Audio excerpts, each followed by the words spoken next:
You know, one of the things that when you're fishing is to be what we call junk fishing, and you've got several different things and everything on the boat. You're trying to rig this and rig that, and people always talk about trying to figure out a pattern. You've got to be able to adjust. You catch black bass, striped bass out here, and it's fun because anytime any type of species of fish you're going to catch, you can have a good time. Here's a stripe out there fishing that shallow water. I hate these little guys. Ah, man, they got stickers everywhere. But you're fishing lures, and the bait fish are all traveling the same areas. It's kind of unique. They'll feed on the same stuff, like this little I'm a shaker here, little bluegill pattern. Stripers will eat it. The black bass will eat it, and they're all in the same territory. And it's all about having fun, catching fish, and learning about, you know, the fishery in a general sense. But just having a good old time catching fish. And most of the time when I do any type of video, you're just trying to catch a fish on a specific bait. Not just junk fishing today. Today's about junk fishing. We're gonna have a good time today. My name is Randy Pringle, the fishing instructor. Let's get on those fish. I'll be dang, a fish, a junk fish. Look at this. This is like a fish. What do you know? You know, you're catching any type of fish, little bitty things. But you got, you know, we're fishing a dead tide, and you're trying to do as many things as you possibly can to catch fish. And you're throwing your crankbaits, you're throwing your worms, your chigger craws, your topwater. And during that time, you just got to continue to say every cast you throw, you're trying to catch a fish. And that's what you got to do. I mean, you just got to knuckle down and catch your fish. Go out there, grow up. Let's get a bigger fish. Junk fishing at its finest. You got to have fun with just doing it. That's what I'm talking about. Little fish. You know that old shaker, man. Just catching them fish, knocking those fish around. Just keep working on them. Pretty soon at the end of the day, you'll have your 15, 20 fish, and having a good day when people start talking about it. You know, they're not big, but fish grow. I could go like this, or I can go like that, you know, but they'll grow. Catch them. Having a good time out here. Junk fishing. Get that net. What are we fishing for? We're fishing for stripers and black bass. We're in a feeding. They're all feeding on those little fish, all the little baby bass. And I'm just trying to teach them not to bite baby bass, is what I guess I'm doing. Oh, I hate these fish. The bigger ones are easier to grab. These ones got that gill plate. It's just terrible. Stop moving. Oh. They got those sharp gill plates right there that'll just slice you wide open, and these are even worse. So, man, when you get them that small, I want them to grow up till they're this big. Then you're having fun with them, and they're a lot easier to play with. But when you get them that small, that's when you see guys trying to kick them off the deck of the boat because they can't grab them.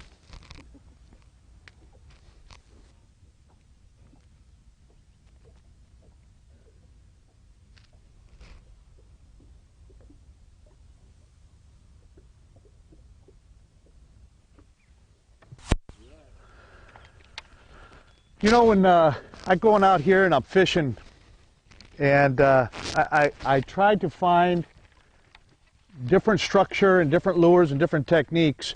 And one of the things I find that with most anglers is that when they're utilizing whatever bait they're throwing, for instance, you know, I'm throwing this I'm a shaker, little bitty crankbait, and it's a shallow water crankbait. Most anglers grab a crankbait, they throw it on a rod, and they throw it out there. Do they actually know how deep the bait's going on the pound test that they're throwing? And by the retrieve, it's so important. And I tell clients all the time that I'm anal when it comes down to, I need to know how deep this plug will run with this pound test, with this size rod, and that retrieve reel.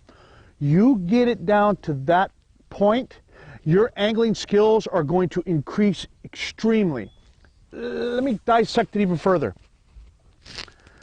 I throw this bait real fast on a 7:1 ratio reel. The angle of the line coming up by pulling up is going to draw that bait up. The slower the retrieve, the better the bait's going to dive for its maximum depth. Now, the longer the cast, the deeper it will go. This is most obvious. However, if I'm fishing an area like a rock wall or riprap wall where you've got a, like for instance, I'm fishing a high tide here, and where you have the rock wall, then you have a divot coming down, and then you have the plant life of the weed line, or if I can tick this thing across the weed line, the retrieve of that bait is so important that if I'm not feeling the weeds, I'm not casting far enough, or I'm reeling too fast.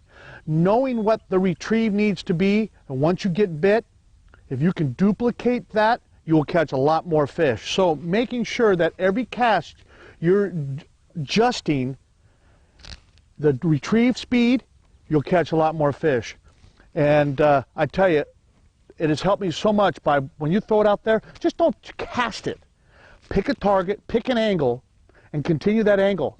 And then if you're not getting bit, then change that angle. Don't change the angle every cast until you figure out the depth of the fish. Once you figure out the depth of the fish, you'll catch more fish. And that's your tip right there. I think you're going to catch a lot more fish. There he is. Little chigger craw, changing up the old junk fishing. Oh. You know, ever since Skeet Reese won that 500 grand on a Berkeley chigger craw, you know, I've been throwing that sucker. This is the crazy leg one, but it's like, for especially any place where it has a lot of crawfish, it's just a staple. You got to throw it. I mean, fish eat crawdads, and rigging this up Texas style, putting that little, I'm using a 2-aught hook. I pop it through the back so that the hook pops right around the outside edge. If you can zoom in on that right there, I pop it out and then I touch it up on the inside. So you pop it through and then let it snug up so the hook point doesn't show. So when you do have that set, you can actually swim it, because this bait swims so well through the water. I'm going to toss it out right here. I'm going to bring it through the water right here. I want you guys to take a look at this and how these legs actually move in that water.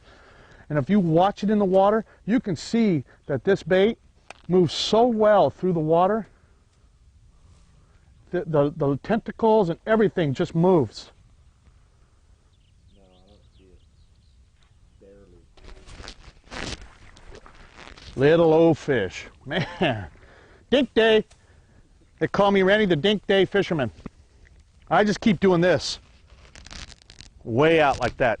And put the bait way back like this. That gives you your depth perception. Oh, son! Oh, that sucker could go about 5. That's a 5 right there. Inch. You know what? Just being out here with friends, catching fish. Big fish come. You have a good time. It's all about having a good time. Fishing. Listen to a train. Look at the mountain range. Not worrying about too many things.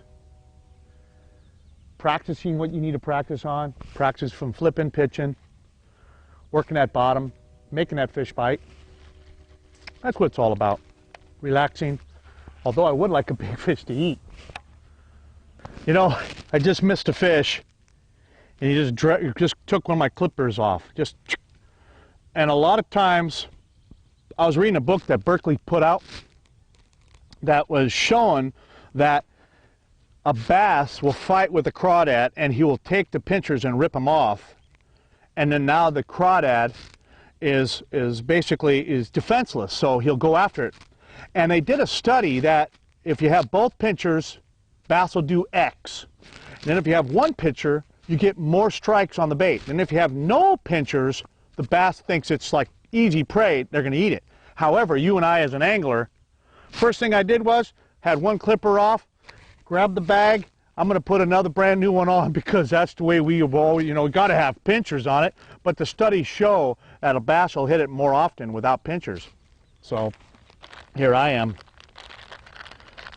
grabbing another bait out, because I want the pinchers, I want the motion, and it's just the way I've been driven. Even though the book says that's just the way it is. Hey, by the way, take a look what I've done. I used to have boxes and boxes and boxes and boxes of baits. And what I did was, I got tired of all these different boxes, and plus, Berkeley, they stink as they are. So I keep them in their bags, so I know when I'm run out, I just tear off the bag. I got shower curtain rings, and if I need a color, I just keep rolling it over and figure out what color I want. Throw them up on the deck of the boat. They don't blow away. I can get at them. My clients can get at them. My buddies can get at them. Whatever it takes. They're right there in front. I put all like my chigger crawls are in one. If I open up my pouch here, I've got like my 7-inch worms, my 10-inch power worms. They're there, ready to go.